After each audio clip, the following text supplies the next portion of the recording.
Olá, irmãos, estamos aqui novamente. Dessa vez, a gente veio trazer uma proposta diferente, eminente aí aos acontecimentos do nosso país, né? Afinal, direita ou esquerda? Esse vai ser o título desse tema aqui, tá? Enfim, eu não sei, eu nem perguntei para os irmãos aqui qual é o candidato dos irmãos, mas pelo que a gente está tratando, isso é o que menos importa. Para mim, é o que menos importa saber qual o candidato. Eu acredito que sim, nós devemos nos posicionar, mas pelo que a gente está estudando aqui a respeito desse tema, nos posicionar não significa levantar bandeira. E aí, para o lado cristão, a gente tem que prestar muita atenção aonde que nós estamos impondo, ponhando, né, colocando as nossas esperanças. Aonde estão as nossas esperanças? Direita ou esquerda? Eu quero trazer aqui nosso irmão Wagner para trazer alguma coisa aí sobre o que a gente andou conversando e o que o irmão pensa a respeito disso. Afinal, irmão, direita ou esquerda? O que você prefere? Nenhum dos dois. Eu vou responder o que você falou comigo em off, né? Para cima. Amém. Porque a esperança para esse mundo, só há uma esperança: a volta de Jesus e o reino milenar. Esse será o reino de justiça, paz e alegria. É o reino que Deus tem despertado os corações de muitos irmãos. Vou fazer até um merchan aqui. Eu fiz, o irmão Ricardo fez o seminário do reino, o pastor Igor, o pastor Damásio, o pastor Pedro. E foi, de fato, um divisor de águas, pelo menos na minha vida, porque a quantidade de passagens da Bíblia falando acerca do reino milenar, a gente não consegue enxergar. Infelizmente, a gente não aprende isso nas igrejas. Mas, de fato, meus irmãos, a nossa cidadania está nos céus, de onde aguardamos um Salvador. Eu, quando eu olho no dia 7 de setembro, agora, eu fiquei bastante incomodado, porque eu vi uma multidão de cristãos ensandecidos atrás de um governante e líderes influentes atrás de governantes. Ontem, eu estava com a minha esposa vendo algumas coisas no YouTube e nos deparamos com um podcast em que estava lá alguns cristãos muito famosos e um dos pastores que eu gosto muito, mas que me decepcionou porque estava lá diante do presidente falando assuntos, né, concernentes à política. Aí o Espírito Santo falou comigo na mesma hora: Wagner, sabe por que esse homem temente, piedoso, cheio do meu espírito está ali? Ele não é pós-tribulacionista. Ele é pré-tribulacionista. Eu sei que ele é. Eu já ouvi vários ensinos dele acerca disso. E por achar que a igreja não estará aqui na última semana, para eles é a grande tribulação, mas a grande tribulação é na metade da semana e diante. Então, por achar que nós não estaremos aqui, então vamos batalhar por um futuro melhor. A igreja vai prosperar, vai crescer, vai ser um exemplo financeiro para muita gente. O mundo vai olhar a gente cheio da grana, né? E vai querer, eu quero esse Deus aí, eu quero esse Deus aí, eu quero ter conforto, eu quero ter prosperidade. Por quê? A qualquer momento nós vamos partir daqui. Então, por ignorar esse entendimento que a gente está tendo tão profundo acerca da última semana, eles acabam buscando a Deus para que as coisas lá de fora melhorem, com a falsa impressão, com o falso entendimento de que o grande avivamento que virá vai ser um avivamento de prosperidade, muita cura, muita coisa boa, para então a igreja ser arrebatada. Então, por causa dessa resposta, eu vi que realmente, como o irmão Ricardo sempre fala, né, as virgens prudentes também dormem. Então é necessário esses dois candeeiros, esse grito da meia-noite para poder despertar. Mas, meus irmãos, não é fácil despertar esse sono. Porque, de fato, quando a igreja se aliancia com a política, é declínio. Basta ver a história da igreja. Até o século III, a igreja era perseguida. A partir do século IV, com aqueles concílios ecumênicos, a igreja se aliançou ao Estado e olha o resultado. Idade das trevas, mais de 1.100 anos de trevas. E o que vai anteceder ao ápice da apostasia? A mesma coisa, meus irmãos, é tudo ciclo. Vai acontecer a mesma coisa. A igreja se aliançando com a política, estarão dormindo, achando que as coisas vão melhorar, quando na verdade eles vão constatar que a igreja não vai subir e eles vão estar vivos aqui, tendo que experimentar, né, o primeira metade da última semana e da grande tribulação. Mas muitos falam, mas olha só, apóstolo Paulo, em determinado momento, eu sei porque eu já recebi muitas respostas, né? Eu converso com outros irmãos e eles já falaram comigo, olha, mas apóstolo Paulo, ele reivindicou o direito de cidadão romano. Opa, tu não vai me bater aqui não, eu tenho cidadania romana. Só que eles não têm revelação, queridos. O Espírito me deu uma revelação maravilhosa acerca disso. Por que Paulo estava exercendo o seu direito de cidadão? Foi para ter o seu direito em si? Para não apanhar? Claro que não. O apóstolo Paulo, que mais sofreu, basta ler 2 Coríntios 11, você vai ver como aquele homem sofreu. Não com umas chicotadas a menos, jamais não faz diferença, né? Então, ele era um homem guiado, dirigido pelo Espírito. Ele sabia que ali era uma oportunidade para ele se encontrar diante de César. Porque ele percebeu no Espírito de que ele estaria diante de César. E quando nós lemos Filipenses, capítulo 1, versos 12 e 13, olha só o apóstolo Paulo falando. Eu quero, irmãos, que saibais que as coisas que me aconteceram, porque ele estava preso, contribuíram para o maior proveito do Evangelho, de maneira que as minhas prisões em Cristo foram manifestadas por toda a guarda pretoriana. Ou seja, ele estava lá, no palácio de César. E no capítulo 4, no finalzinho, ele saúda a igreja da seguinte forma: todos os santos, mas especialmente os da casa de César, lhes mandam saudações. Ele viu uma oportunidade de pregar o evangelho, porque o apóstolo Paulo tinha isso, meus irmãos. Em 1 Coríntios 9, ele se fez escravo de todos, para poder ganhar o maior número possível de pessoas. E ali, inspirado pelo Espírito, ele exerceu, porque ele poderia ter sido livre, mas ele exerceu o seu direito. Não, eu apelo para César. Por quê? Porque ele tinha a intenção de ganhar alguns soldados para Cristo. O apóstolo Paulo valorizava pessoas. Então, esse foi o entendimento. Não que ele queria exercer a sua cidadania em si, mas porque ele estava na intenção de ganhar pessoas. Então, meus irmãos, Jesus esteve aqui nesta terra por 33 anos e meio, e a gente vê o cenário do mundo. Melhorou? Não. Os apóstolos, num grande avivamento em Atos dos Apóstolos, mudou o cenário? Não. Todos eles foram mortos, perseguidos. E João, o último discípulo a ser morto, na verdade ele morreu de velhice, segundo a história, ele não foi martirizado, mas foi perseguido por imperador Domiciano.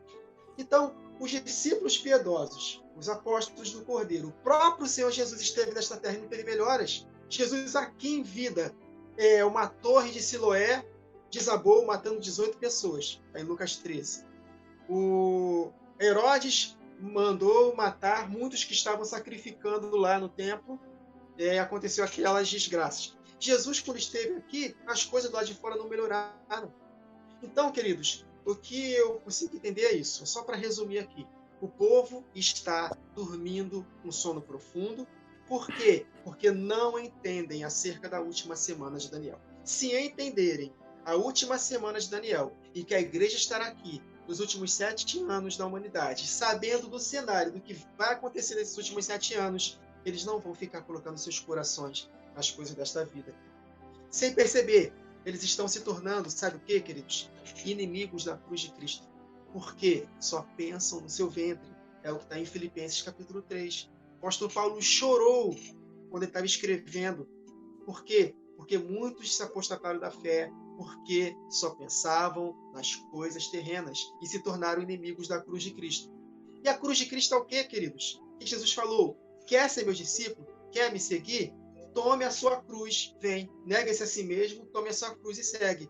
Quando nós amamos demais as nossas vidas nesta terra, nós estamos aos poucos nos tornando inimigos da cruz de Cristo. 1 Coríntios 15, se não me engano, verso 19, o apóstolo Paulo fala: se a nossa esperança em Cristo se limita somente a a nossa vida aqui nesta terra, somos os mais miseráveis de todos os homens. Então, quem amar a sua vida vai perder, mas quem aborrecer a sua vida por amor a mim, acha lá. Então, esse é o cenário do tempo do fim.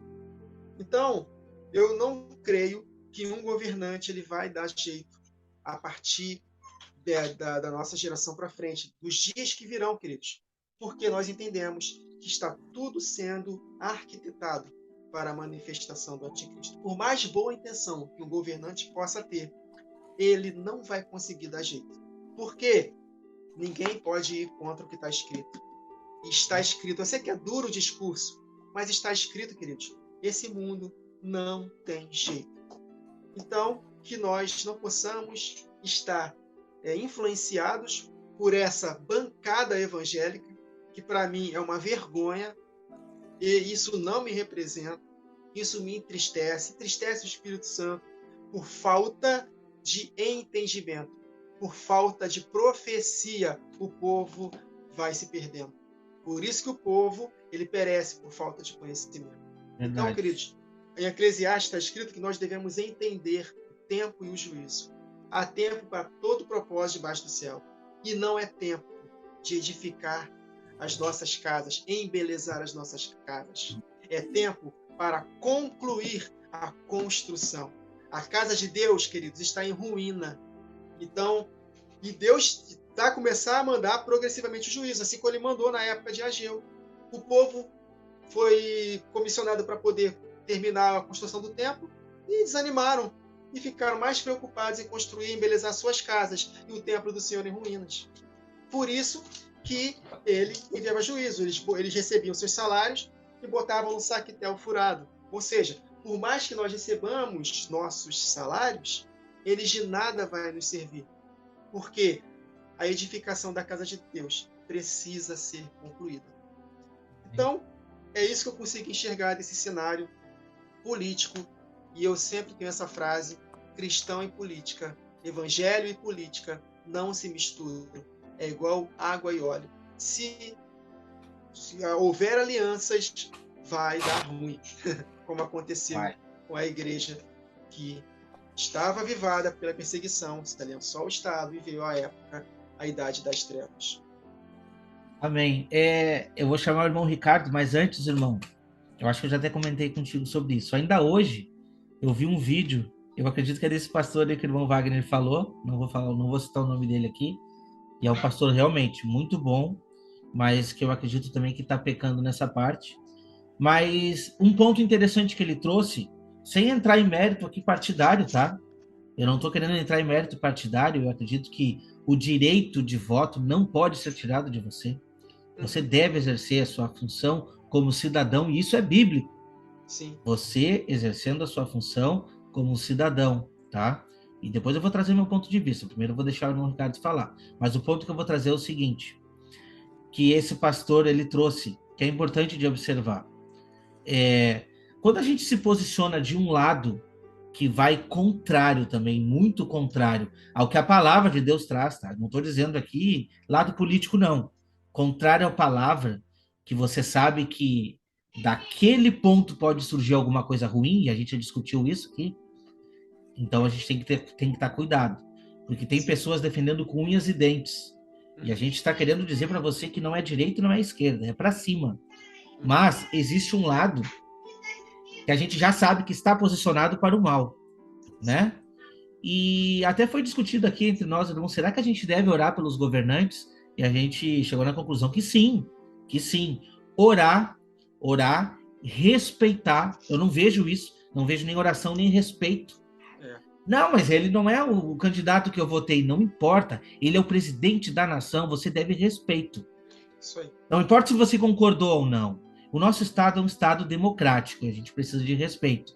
Mas, olhando para esse lado, o que o irmão Ricardo pode nos trazer a respeito deste ponto, irmão? Aqueles que estão se posicionando contrário à palavra de Deus, principalmente dentro da política. Tá ok. Vamos lá.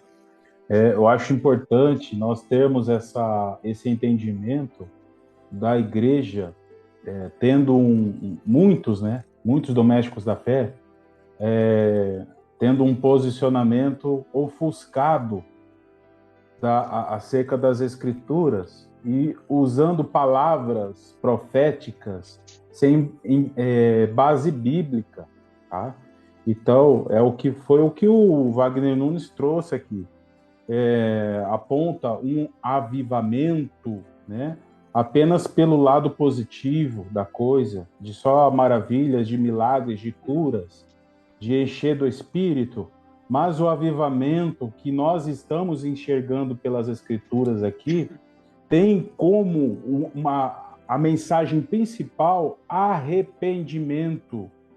Arrependimento. E a gente está aqui buscando, né, nas Escrituras que esse avivamento, que muitos olham somente para Joel 2, né, e por isso os olhos ofuscados, eles não estão enxergando os outros pontos das Escrituras, principalmente Apocalipse 11, né? Farão sinais, como está escrito em Joel 2, sangue, fogo, coluna de fumaça. Isso aponta para Apocalipse 11, onde elas realizarão grandes sinais, são as duas testemunhas, né, trazendo palavra de confronto, e esse é o avivamento que o Senhor vai trazer. Então, essa questão do posicionamento do povo de Deus tem que ser de acordo com as Escrituras. A nossa oração acerca dos governantes, né, do povo, tem que ser pela holística das Escrituras, tá? Então, esse posicionamento é muito importante. A autoridade que foi delegada por Deus sobre uma nação, ela possui uma importância, tá? No âmbito espiritual. Por quê? Porque essa autoridade, ela vai declarar quem é o Deus dela. Nós conseguimos enxergar isso na história. Cada governante, ele traz consigo quem é o seu Deus. E a gente percebe nas Escrituras, principalmente lá em Daniel 10, né, que lá havia um conflito espiritual. Quando o anjo Gabriel foi descer para apresentar a revelação para Daniel, ele teve um embate espiritual com o príncipe da Pérsia. Você vê que existiu lá naquele tempo um principado, né, de regência espiritual sobre aquele império. Por quê? Porque a autoridade daquele império, ele declarava quem era o seu Deus. E lá também Daniel 10 menciona o príncipe da Grécia e diz lá que o príncipe de Israel era Miguel. Por quê? O Deus de Israel era declarado ali em Israel. Então, Miguel foi delegado por Deus para ser o príncipe de Israel. Então, a autoridade de uma nação é muito importante, porque essa regência vai influenciar uma grande massa de pessoas, né? Infelizmente, o inimigo sabe disso, que a massa ela é manipulável. Ela é manipulável. E nós precisamos entender, direita ou esquerda, o que eu consigo enxergar nisso? Que essa ideia, esse viés filosófico acerca do dualismo que veio da Grécia, e por isso que a Grécia exerce tanta influência até nos dias de hoje, né? Escrevemos um livro aí, Prélio dos Cânticos, apontando aí as tantas influências da Grécia na música. Imagina na política, onde ali, né, se estabeleceu Platão, Sócrates, né, Aristóteles e tantos outros aí. E por conta desses filósofos que fundamentou a democracia no seu tempo, né, trouxe esse conceito do dualismo. E a gente vê comunismo, capitalismo, esquerda, direita, ocidente, oriente, e aí o mundo todo sendo moldado por conta deste viés filosófico. E aí eu digo para você, o inimigo é muito astuto, é muito sagaz. Então o que ele faz? Manipulando todas essas nações que a gente encontra aí.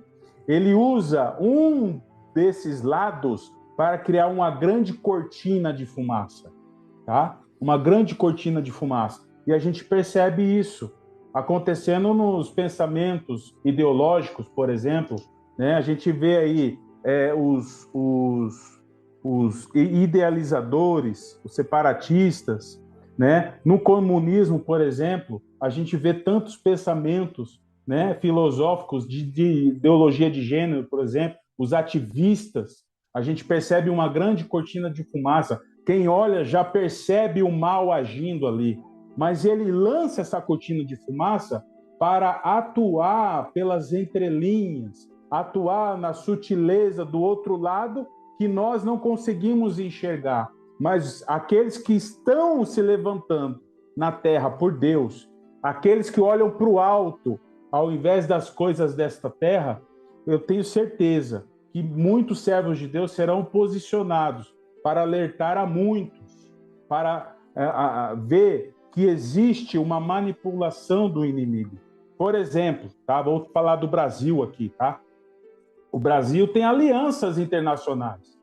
Ele tem, por exemplo, a BRICS, que é Brasil, Rússia, olha só, Índia, a China e a África do Sul. Países que, por exemplo, trazem consigo ideologias pesadas contra os princípios judaico-cristãos. E, para encerrar aqui, o nosso posicionamento e a nossa oração tem que ser de acordo com aquilo que nós conseguimos enxergar num futuro, de acordo com as Escrituras.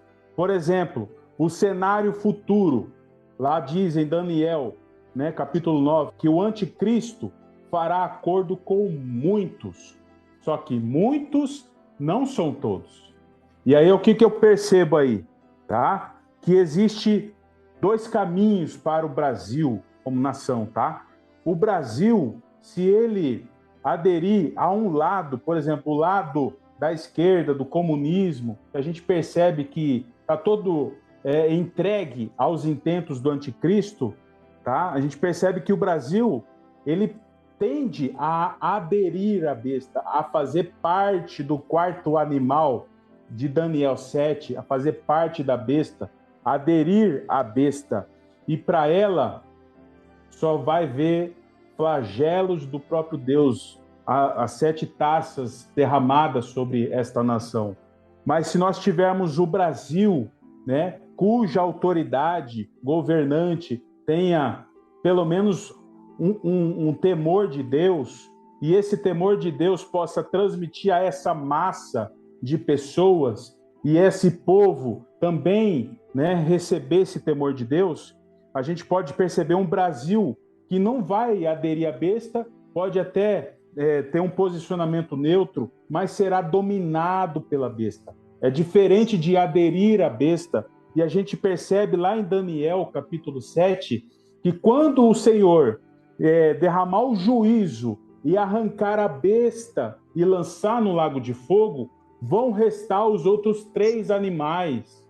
E esses 3 animais apontam para as nações restantes, tá? E essas nações restantes aqui serão alcançadas com misericórdia, como nós encontramos em Mateus capítulo 25, tá? Onde ali Deus vai separar dentre as nações as ovelhas dos bodes. E se o Brasil tiver um coração, tá, temente a Deus, de usar de misericórdia contra os pequeninos, que aponta para a igreja, eles serão alcançados com misericórdia. Então nós precisamos enxergar o que as Escrituras nos apontam para o futuro, porque isso nós podemos usar em nossas orações, tá? Em intercessão, né? Por aqueles que fazem parte da nossa história, como fez Daniel. Daniel, capítulo 9, a gente percebe aí,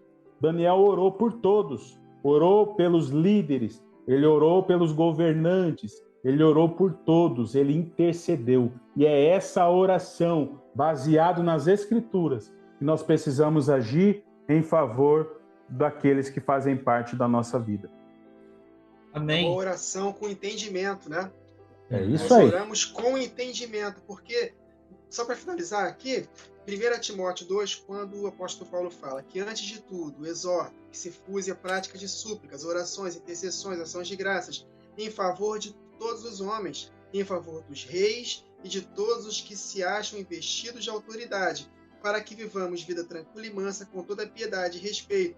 Aí ele termina aqui: isto é bom e aceitável diante de Deus, nosso Salvador, o qual deseja que todos os homens sejam salvos e cheguem ao pleno conhecimento da verdade. Não é uma oração para que as coisas lá de fora melhorem, mas sim para que hajam pessoas que possam responder ao Evangelho, seja sendo novas criaturas ou sendo nações para entrar o milênio. E quando vem um imperador ou um presidente maligno, vamos dizer assim, de esquerda, isso vai fazer com que muitas pessoas sejam influenciadas pelo mal, e pessoas que poderiam responder à palavra de Deus não vão responder por causa desse presidente. Então, por isso que o irmão Wagner começou a gravação. Direita ou esquerda?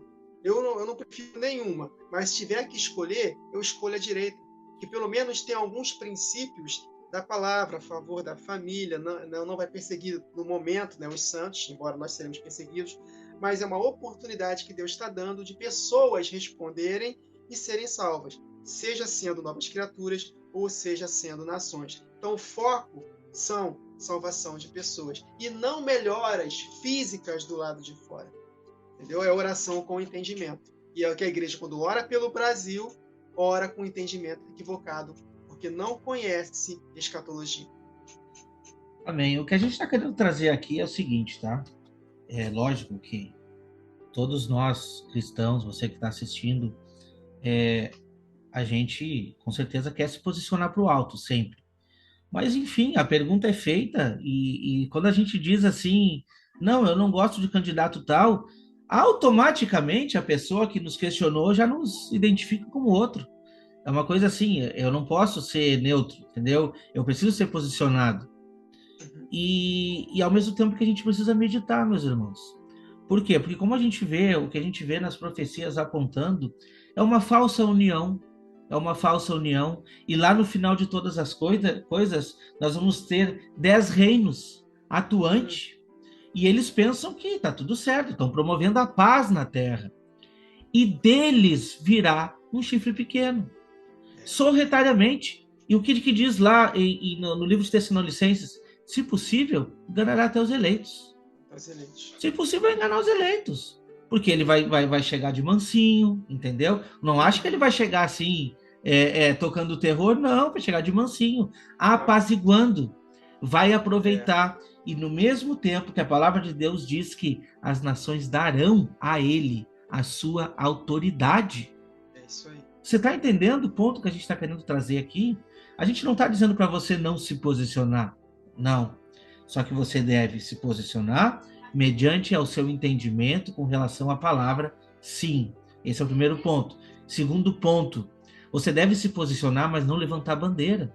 Vai chegar um momento, talvez aí um segundo turno, onde você vai ter que escolher. Escolha conforme a palavra de Deus ilumina a sua mente para escolher. Não é problema de você escolher isso. Entende? Mas não deposite a sua esperança. O povo brasileiro tem o costume de depositar uma esperança, entendeu? Em um governante. E quanto menos você espera, você pode tomar uma rasteira a partir disso. Porque a vontade de Deus é, sim, que você respeite esse governante. E eu vejo muito aqui, ó, sinceramente, tá? Vejo muita falta de respeito com o ex-presidente e com o presidente. E o cristão deve respeitar. Se o ímpio não respeita, tá tudo certo. Mas o cristão deve respeitar, independente da sua posição política. Você deve respeito à autoridade. Jesus mesmo disse, né? O que diz lá? O que está na cara da moeda? Ah, tá a cara de César. Dá a César o que é de César, dá a Deus o que é de Deus. Respeita as autoridades. Você precisa respeitar, independente da sua posição. Sim, o segundo ponto, orar. Como é que eu vou orar se o meu país elegeu um cidadão de esquerda? Você precisa orar. Ele é autoridade na sua nação. Ore por ele. Ore por ele. Não está errado de você orar por ele. Foi eleito democraticamente. Ore por ele. Agora, o ponto mais importante que eu quero trazer aqui. As pessoas defendem com unhas e dentes um candidato. Eu vejo cristãos que na internet viram um leão para defender o seu candidato. E eu não vejo a mesma disposição em defender o reino de Deus, em pregar o evangelho. Aonde que você está colocando o seu coração? Aonde você está empenhando as suas esperanças? A minha esperança está no Senhor. Eu não tenho outro ponto para colocar minhas esperanças. Entende? Então essa é a nossa posição. Sim, se posicione, vote com consciência, porque a gente consegue deter aqui, a gente consegue ter um entendimento de qual qual lado está defendendo a família, qual lado que não está, qual lado que é mais prejudicial para a nação, qual lado que é um pouco melhor, e assim você escolhe, entende? Então esse é o ponto que a gente traz. Eu quero trazer um versículo que está lá em Efésios 7, no versículo 17, 19, desculpa. A sabedoria fortalece ao sábio, mais do que 10 poderosos que haja na cidade.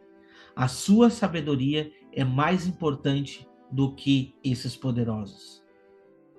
Porque, na verdade, o povo vota sem entendimento, sem compreendimento. Daqui a pouquinho vem esses escândalos na TV. Meus irmãos, você que votou, foi votado, foi eleito democraticamente. Ah, mas é tudo ladrão. Tá, mas você colocou lá dentro. As pessoas não checam. Então, qual é o nosso dever de casa? É chegar à história do cidadão, checar lá se essa pessoa é uma pessoa decente, se não está envolvido com escândalo, né? Se não foi preso. Não precisa ser mais claro aqui, né? Poxa vida! É simples. Vamos checar ali as situações para tá inteirado. E não depositar nossa esperança em lideranças aqui na Terra, depositar a esperança no céu. Irmão Wagner, irmão Ricardo, quer fazer suas considerações finais aí? Amém. É exatamente isso, né? O irmão Rafael Bittencourt falou o seguinte, né? Nunca foi tão fácil para um cristão escolher um lado. O detalhe é que o cristão precisa entender qual é o propósito de Deus para este mundo, né? E, infelizmente, nós estamos enxergando pessoas que não conseguem enxergar, tá?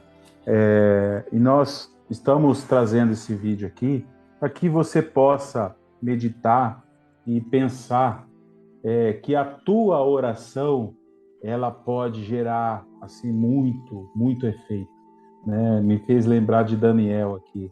Que Daniel foi um homem justo, muito amado, declarado pelo próprio Senhor a respeito dele.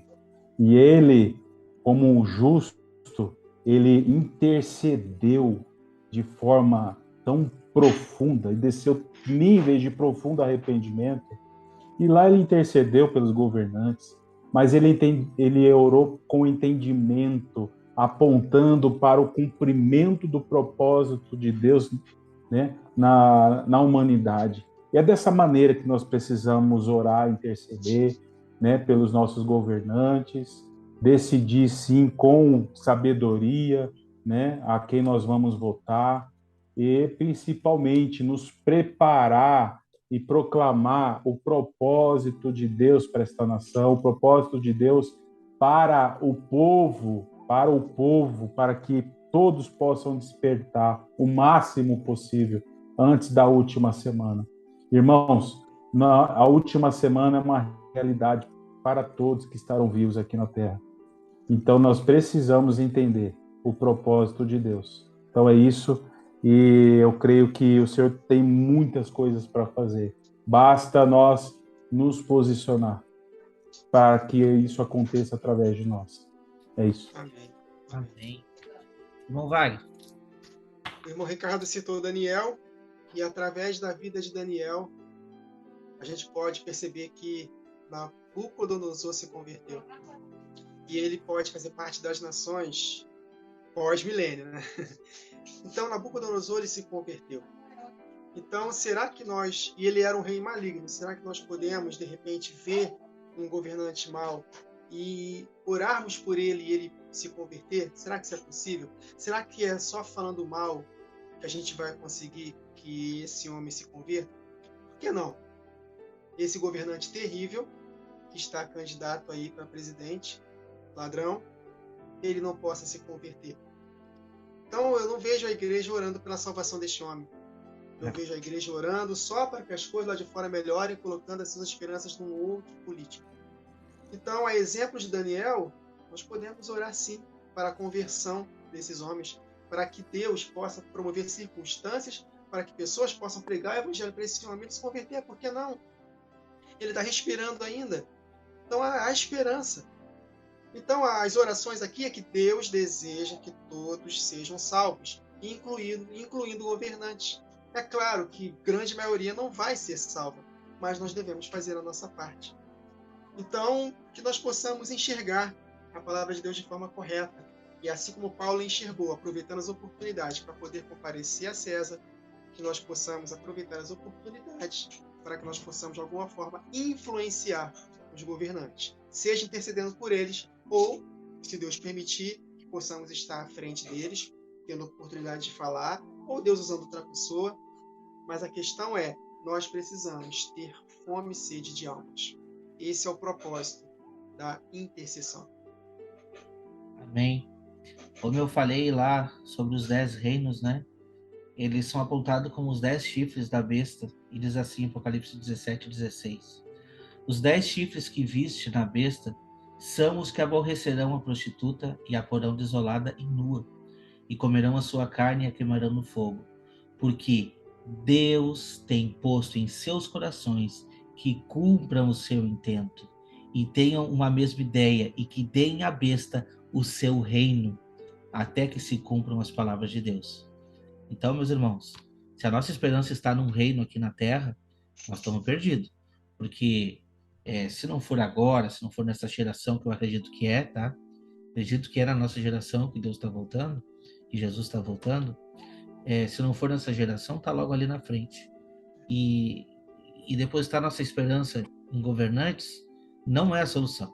Nossa esperança está no Senhor. Até porque a gente vê, né, a palavra de Deus é muito bem clara em dizer que os reinos do mundo vão se tornar do nosso Senhor, e ele governará com cetro de ferro. E nós, como eleitos, governaremos juntos. E esse reino será um reino de justiça e paz. Olha só que maravilha. Então, vamos responder a pergunta aqui, direita ou esquerda? Eu olho para cima.